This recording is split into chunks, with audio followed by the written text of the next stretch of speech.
Hello everyone, back with another video on the channel. And today's video I am going to be teaching guys how to escape jail in Mad City. So what you want to do is you want to search bins like garbage cans, and you mostly just find items to escape jail.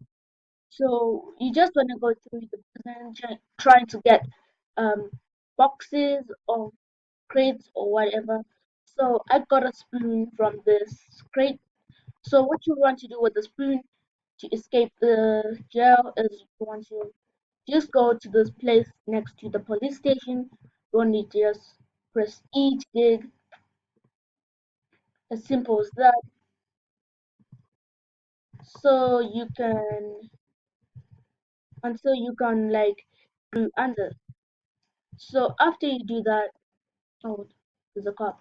After you do that, you just come right here out of this exit, like you see, like in jailbreak.